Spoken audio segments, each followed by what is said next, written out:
चिराग पासवान चाहते क्या हैं ये सब जानना चाहते हैं। तेजस्वी यादव ने भी पिछले दिनों कहा था कि उन्हें बता देना चाहिए था कि उन्हें सीएम की कुर्सी चाहिए, सीधी सीधी बात कह देनी चाहिए थी। तो सब जानना चाहते हैं कि चिराग पासवान चाहते क्या हैं। तो 29 जून का वो वक्त होगा जब एक बड़ा कार्यक्रम पार्टी की तरफ से आयोजित किया गया है। राजगीर में आयोजन है और राजगीर में बहुजन भीम समागम जो है वो आयोजित किया गया है चिराग पासवान की पार्टी की तरफ से।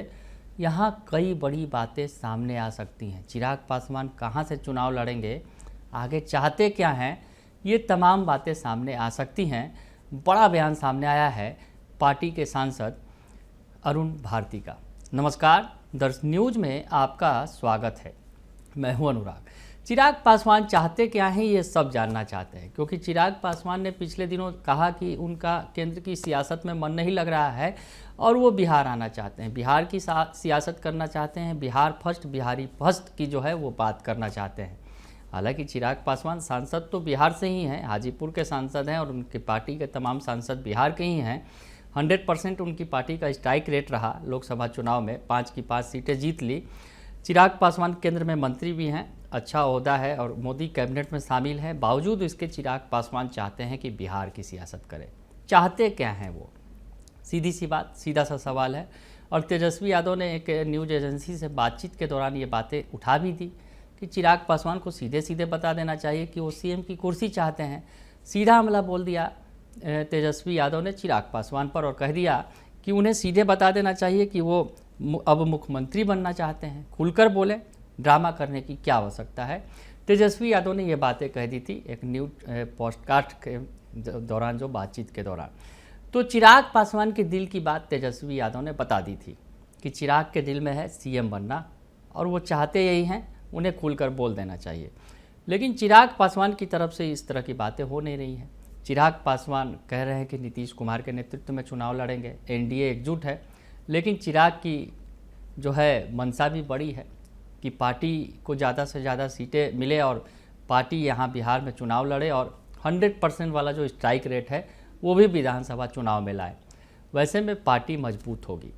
अब आगे की क्या मंशा होगी ये तो नहीं कहा जा सकता, लेकिन जिस तरह से चिराग पासवान बिहार में पूरी तरह से एक्टिव हैं। पिछले दिनों आरा में कार्यक्रम आयोजित हुआ था, बड़ी रैली हुई थी, काफ़ी भीड़ जुटी थी और अब जो है 29 तारीख को फिर से एक बड़ा कार्यक्रम है। उसके पहले चिराग पासवान के जो जीजाजी हैं, पार्टी के सांसद हैं, बिहार के प्रभारी हैं अरुण भारती, उनका बड़ा बयान सामने आया है और उन्होंने साफ तौर पर कह दिया है कि चिराग पासवान के पिता जो हैं रामविलास पासवान, उन्हें एक जाति विशेष, समाज विशेष का नेता बताकर बांध दिया गया, जबकि वो बड़े नेता थे और उनकी व्यापक पहुंच थी जनता के बीच में। लेकिन एक जाति विशेष पर बांध दिया गया। लेकिन अब जो है चिराग पासवान के साथ भी वही कुछ करना चाहते हैं जो नेता हैं, लेकिन अब ऐसा होने नहीं देंगे। क्या कह रहे हैं अरुण भारती जी, उनका बयान आया है, उनका बयान सुनिए और ध्यान से सुनिए।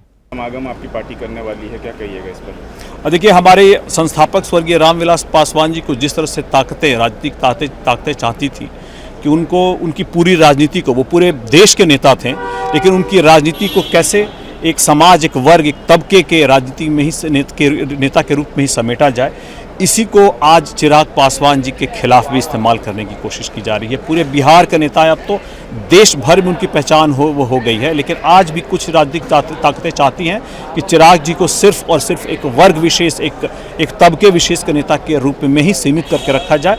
हम लोग ये नहीं चाहते हैं, बिहार की जनता ऐसा नहीं चाहती है। और इसी को लेकर के एक बहुत बड़ी रैली हो रही है राजगीर में, जहाँ पर बिहार को लेकर के उनकी क्या आगे की योजना है, बिहार फर्स्ट, बिहारी फर्स्ट को लेकर के कैसे एक विकसित बिहार बनाएंगे, इसकी एक बहुत बड़ी उनके विचार को सुनने के लिए सभा की जा रही है, ताकि सभी लोग आएँ, उनकी बातों को सुने और नेता के रूप में आज जो हर बार उनको सीमित करने का प्रयास किया जाता है, इस बंधन को तोड़ करके आगे निकला जाए। क्या वहाँ से ऐलान भी करेंगे आने वाले चुनाव में कहाँ से लड़ेंगे? संभव है, हो सकता है। मैं चाहूँगा कि सभी को अपनी तरफ से आमंत्रित करूं कि आप आएं, उनको जरूर सुने, उनके विचारों को जरूर सुने और नेता के रूप में आपका आशीर्वाद इस बात को सुनिश्चित करेगा कि राजनीतिक ताकतें जो उनके दायरे को सीमित करना चाहती हैं, इस दायरे को तोड़ करके वो बहुत आगे निकल जाएंगे। तो सुना आपने कि अरुण भारती साफ तौर पे कह रहे हैं कि कुछ ऐसे नेता जो हैं जो चाहते हैं कि उनका जो है व्यापक प्रभाव ना पड़े। बड़े नेता हैं, रामविलास पासवान बड़े नेता थे, लेकिन उन्हें दलितों का नेता बताया गया, लेकिन वो हर समाज के नेता थे। चिराग पासवान का भी व्यापक प्रभाव है और चिराग पासवान को भी कुछ लोग जो है उसी तरह बांधने की कोशिश कर रहे हैं कि एक दलित समाज का नेता बताकर। तो ऐसे में चिराग पासवान को उससे ऊपर उठना है और बहुजन समाज के वो नेता हैं, उनकी हर समाज में पकड़ है, ये कह रहे हैं अरुण भारती, और कह रहे हैं कि बहुजन समाज का नेता है। और इसके लिए एक बड़ा कार्यक्रम जो है 29 जून को राजगीर में, जो नीतीश कुमार का गृह क्षेत्र है, नालंदा जिला है, राजगीर में बड़ा कार्यक्रम है, बहुजन भीम संकल्प समागम। बहुजन भीम संकल्प समागम के जरिए बहुजनों का बड़ा नेता बनाने की कोशिश की जाएगी एलजेपी-आर की तरफ से।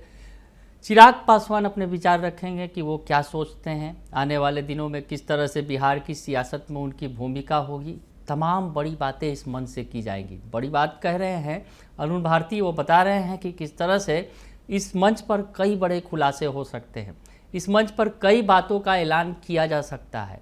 इस मंच से शायद ये भी सामने आ जाए कि चिराग पासवान आखिर कहां से चुनाव लड़ेंगे। आरा में उन्होंने कहा था कि 243 सीटों पर हम चुनाव लड़ेंगे। तो ऐसे में कुछ मैसेज गया एनडीए के बीच में, विपक्ष ने घेरना शुरू कर दिया एनडीए को कि 243 सीटों पर चुनाव लड़ेंगे।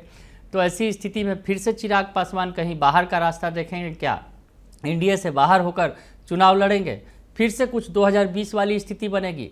तमाम तरह की बातें होने लगी। हालांकि पार्टी की तरफ से कहा गया कि 243 सीटों पर हमारी पूरी तैयारी है और पूरी ताकत के साथ लड़ेंगे, और हम जिन सीटों पर लड़ेंगे वो ठीक है, बाकी एनडीए के दूसरे कैंडिडेट जहां लड़ेंगे हम वहां भी अपनी पूरी ताकत लगाएंगे, तो एनडीए के कैंडिडेट को जिताएंगे। ये बातें कहते नजर आए, कहीं ना कहीं सफाई भी दी गई। लेकिन जिस तरह से चिराग पासवान और उनकी पार्टी बार बार कह रही है कि चिराग पासवान बिहार की सियासत में सक्रिय होना चाहते हैं, चिराग पासवान बिहार की सियासत करना चाहते हैं। चिराग पासवान ने खुद भी कहा कि उनकी केंद्र की सियासत में मन नहीं लग रहा है और अब वो ज़्यादा दिन वहाँ नहीं रहेंगे, बिहार की सियासत में आना चाहते हैं। यानी बिहार की सियासत, चुनावी वर्ष है 2025 जो है, विधानसभा चुनाव होने हैं इस अब कुछ महीनों का ही समय रह गया है। वैसे में चिराग पासवान की पार्टी की तरफ से पिछले कुछ महीनों से लगातार ये बातें कही जा रही हैं। तो ऐसे में समझा जा रहा है कि चिराग पासवान बिहार की सियासत में सीधी एंट्री मारेंगे। यूँ कहे कि चिराग पासवान जो है विधानसभा चुनाव लड़ेंगे और पार्टी के लिए वो चाहते हैं कि ज़्यादा से ज़्यादा सीटें पार्टी को मिले। कुछ लोगों का ये भी कहना है, जानकारों का, कि चिराग पासवान ये तमाम जो पैतरे कर रहे हैं कहीं ना कहीं सीटों के लिए किया जा रहा है, सीट कम मिल रहे हैं। चिराग पासवान चाहते हैं कि वो ज़्यादा से ज़्यादा सीटों पर चुनाव लड़े।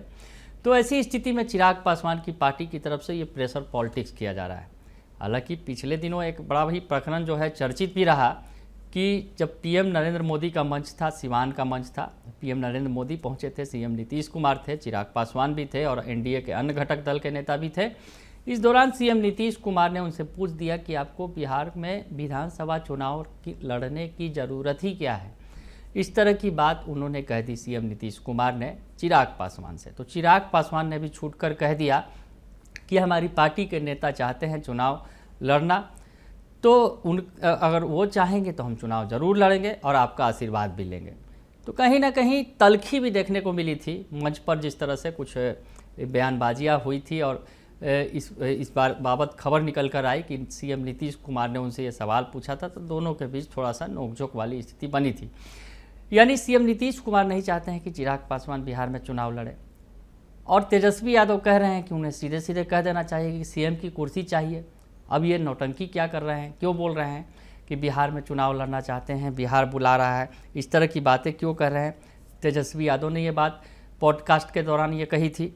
तो ऐसे में जो सियासत खूब हो रही है और इस सियासत के बीच जो है चिराग पासवान की पार्टी ने भी प्लानिंग पूरा सेट कर लिया है। हम आपको बताएं कि 29 जून को राजगीर में बहुजन भीम संकल्प समागम करने जा रही है पार्टी, और यहाँ पर चिराग पासवान को बहुजन नेता के रूप में प्रोजेक्ट किया जाएगा। सांसद और पार्टी के जो प्रदेश प्रभारी हैं अरुण भारती, लगातार उन्होंने कमान संभाल रखी है, और अरुण भारती बता रहे हैं कि इस समागम में 8 जिलों के 30 विधानसभा क्षेत्रों के लोग आएंगे। आरा में भी जो रैली हुई थी उसमें 7 जिलों के 33 विधानसभा क्षेत्रों के लोग शामिल हुए थे। तो यहाँ भी जो है एक बड़ा कार्यक्रम है, बहुजन भीम संकल्प समागम है ये, और इसके जरिए कहीं ना कहीं चिराग पासवान को एक बड़ा नेता के तौर पर, बहुजन समाज के नेता के तौर पर प्रोजेक्ट करने की कोशिश की जाएगी, जो पार्टी लगातार कर रही है। हम आपको बताएं कि जो चिराग पासवान के चुनाव लड़ने की भी जो बातें आ रही है कि वो किसी आरक्षित सीट से चुनाव नहीं लड़ेंगे। अरुण भारती ने इस पर कई बार बात भी की है और कहा है कि वो किसी आरक्षित सीट से नहीं लड़ेंगे, वो किसी समाज के नेता नहीं बल्कि बहुजन समाज के नेता हैं, सभी समाज में उनकी पैठ है। तो ऐसे में किसी सामान्य सीट से वो चुनाव लड़ेंगे, ये बातें भी सामने हैं। और सीधी सीधी जो वो बात कहते हैं, जो अरुण भारती कहते हैं कि हिंदी पट्टी के राज्यों में काशीराम, मायावती और मुलायम सरीखे नेताओं की कमी है। इसको देखते हुए जो पार्टी जो है विशेष रणनीति के तहत चिराग पासवान को प्रोजेक्ट करेगी, यानी जो दलित नेता के तौर पर या फिर जो बड़े नेता रहे हैं, इस समाज से आए हैं, उनकी अब कमी है, तो चिराग पासवान उसकी भरपाई करेंगे बड़े नेता के तौर पर, यानी बिहार से बाहर तक जो है उनकी भूमिका जो है फैले और चिराग पासवान की स्वीकार्यता सभी वर्ग, जाति और धर्म में, जैसा कि वो बार बार दावा करते रहे हैं कि है। तो ऐसे में एक बड़ा मैदान, बड़ा मंच होगा और इस बड़े मंच के सहारे चिराग पासवान को बड़ा नेता बनाने की कोशिश की जाएगी। बिहार विधानसभा चुनाव के पहले इन तमाम कवायदों को समझा जा सकता है। चिराग पासवान क्या निर्णय लेंगे ये तो नहीं कहा जा सकता। वो बार बार कह रहे हैं कि पार्टी अगर चाहेगी तो वो चुनाव लड़ेंगे, लेकिन आगे क्या होगा ये नहीं कहा जा सकता है। और जैसा कि लोग बता रहे हैं कि सीटों के लिए भी ये प्रेशर पॉलिटिक्स है। अब आगे क्या कुछ होगा, चिराग पासवान क्या कुछ करते हैं, 29 तारीख यानी 29 तारीख को जो राजगीर में ये बड़ा बहुजन भीम समागम होने वाला है, उसके जरिए बहुत सारी बातें निकलकर सामने आ सकती हैं। और चिराग पासवान भविष्य में क्या करने वाले हैं बिहार की सियासत में, बिहार विधानसभा चुनाव के पहले, ये बातें भी कुछ स्पष्ट हो सकती हैं, क्योंकि सीएम नीतीश कुमार का गृह जिला है और इस गृह जिले से चिराग पासवान कुछ बड़ा ऐलान कर सकते हैं, ये समझा जा सकता है। फिलहाल के लिए इतना ही, बने रहिए दर्श न्यूज़ के साथ। धन्यवाद।